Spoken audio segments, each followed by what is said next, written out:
2027ರ ICC ವಿಶ್ವಕಪ್ನಲ್ಲಿ Bharat cup ಗೆಲ್ಲುತ್ತಾ? ಈ ಬಾರಿ ಟೀಂ ಇಂಡಿಯಾ ಚಾಂಪಿಯನ್ ಆಗಬೇಕಾದರೆ ಮಾಡಲೇಬೇಕಾದ 5 ದೊಡ್ಡ ಕೆಲಸಗಳಿವೆ. ಅವು ಯಾವುವು? ಈ ವಿಡಿಯೋವನ್ನು ಕೊನೆವರೆಗೂ ನೋಡಿ ಫ್ರೆಂಡ್ಸ್. ನಮಸ್ಕಾರ ಸ್ನೇಹಿತರೆ, ನಮ್ಮ ಕಿರಣ್ ಕ್ರಿಕೆಟ್ ಕನ್ನಡ ಚಾನಲ್ಗೆ ನಿಮ್ಮೆಲ್ಲರಿಗೂ ಸ್ವಾಗತ. 2027ರ ಐಸಿಸಿ ಏಕದಿನ ವಿಶ್ವಕಪ್ ದಕ್ಷಿಣ ಆಫ್ರಿಕಾ, ಜಿಂಬಾಬ್ವೆ ಮತ್ತು ನಮೀಬಿಯಾದಲ್ಲಿ ನಡೆಯಲಿದೆ. ಅಲ್ಲಿನ ಪಿಚ್ಗಳು ವೇಗದ ಬೌಲರ್ಗಳಿಗೆ ಹೆಚ್ಚು ಸಹಾಯ ಮಾಡುತ್ತವೆ. ಆದ್ದರಿಂದ ಭಾರತ ಈಗಿನಿಂದಲೇ ಸರಿಯಾದ ಯೋಜನೆ ಮಾಡಿಕೊಂಡರೆ ಮಾತ್ರ ವಿಶ್ವಕಪ್ ಗೆಲ್ಲುವ ಅವಕಾಶ ಹೆಚ್ಚಾಗುತ್ತದೆ. ಮೊದಲನೆಯ ಕಾರಣ ಬಲಿಷ್ಠ ವೇಗದ ಬೌಲಿಂಗ್. ಹೌದು, ಮೊದಲನೆಯದು ವೇಗದ ಬೌಲಿಂಗ್. ಜಸ್ಪ್ರೀತ್ ಬುಮ್ರಾ ತಂಡದ ಪ್ರಮುಖ ಅಸ್ತ್ರ. ಅವರ ಜೊತೆಗೆ ಮೊಹಮ್ಮದ್ ಸಿರಾಜ್, ಹರ್ಷದೀಪ್ ಸಿಂಗ್, ಹರ್ಷಿತ್ ರಾಣಾ ಅಥವಾ ಇತರೆ ಯುವ ಬೌಲರ್ಗಳು ಉತ್ತಮ ಪ್ರದರ್ಶನ ನೀಡಬೇಕು. ದಕ್ಷಿಣ ಆಫ್ರಿಕಾದ ಪರಿಸ್ಥಿತಿಯಲ್ಲಿ ವೇಗದ ಬೌಲರ್ಗಳೇ ಪಂದ್ಯವನ್ನು ಗೆಲ್ಲಿಸಬಹುದು.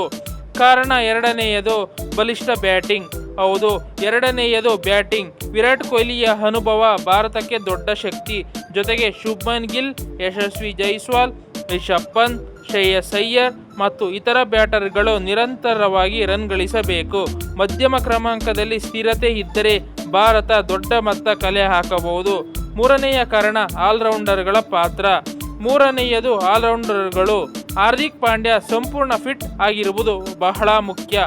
ಅವರ ಜೊತೆಗೆ ಅಕ್ಷರ್ ಪಟೇಲ್, ವಾಷಿಂಗ್ಟನ್ ಸುಂದರ್ ಅಥವಾ ನಿತೀಶ್ ಕುಮಾರ್ ರೆಡ್ಡಿಯಂತಹ ಆಟಗಾರರು ಬ್ಯಾಟಿಂಗ್ ಮತ್ತು ಬೌಲಿಂಗ್ ಎರಡರಲ್ಲೂ ಕೊಡುಗೆ ನೀಡಿದರೆ ತಂಡದ ಸಮತೋಲನ ಹೆಚ್ಚಾಗುತ್ತದೆ. ನಾಲ್ಕನೆಯ ಕಾರಣ ಫೀಲ್ಡಿಂಗ್ ಮತ್ತು ಫಿಟ್ನೆಸ್. ವಿಶ್ವಕಪ್ನಲ್ಲಿ ಒಂದು ಕ್ಯಾಚ್ ಅಥವಾ ಒಂದು ರನ್ಔಟ್ ಪಂದ್ಯವನ್ನು ತಿರುಗಿಸಬಹುದು. ಆದ್ದರಿಂದ ಪ್ರತಿಯೊಬ್ಬ ಆಟಗಾರ ಫಿಟ್ ಆಗಿರಬೇಕು ಮತ್ತು ಅತ್ಯುತ್ತಮ ಫೀಲ್ಡಿಂಗ್ ಮಾಡಲೇಬೇಕು.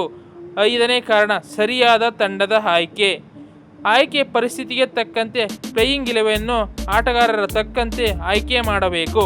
ಅನುಭವಿ ಆಟಗಾರರು ಮತ್ತು ಯುವ ಪ್ರತಿಭೆಗಳ ಸಮತೋಲನ ಇದ್ದರೆ ಭಾರತ ವಿಶ್ವಕಪ್ನಲ್ಲಿ ಅತ್ಯಂತ ಬಲಿಷ್ಠ ತಂಡವಾಗಲಿದೆ. ಹಾಗಾದರೆ ಸ್ನೇಹಿತರೆ, ನಿಮ್ಮ ಅಭಿಪ್ರಾಯವೇನು? 2027ರ ವಿಶ್ವಕಪ್ನಲ್ಲಿ ಭಾರತ ಚಾಂಪಿಯನ್ ಆಗುತ್ತದೆಯೇ? ಕಮೆಂಟ್ನಲ್ಲಿ ತಿಳಿಸಿ. ವಿಡಿಯೋ ಇಷ್ಟವಾದರೆ ಲೈಕ್, ಶೇರ್ ಮಾಡಿ. ಇಂತಹ ಕ್ರಿಕೆಟ್ ಸುದ್ದಿಗಳಿಗಾಗಿ ಕಿರಣ್ ಕ್ರಿಕೆಟ್ ಕನ್ನಡ ಚಾನಲನ್ನು ಸಬ್ಸ್ಕ್ರೈಬ್ ಮಾಡಿ. ಧನ್ಯವಾದಗಳು.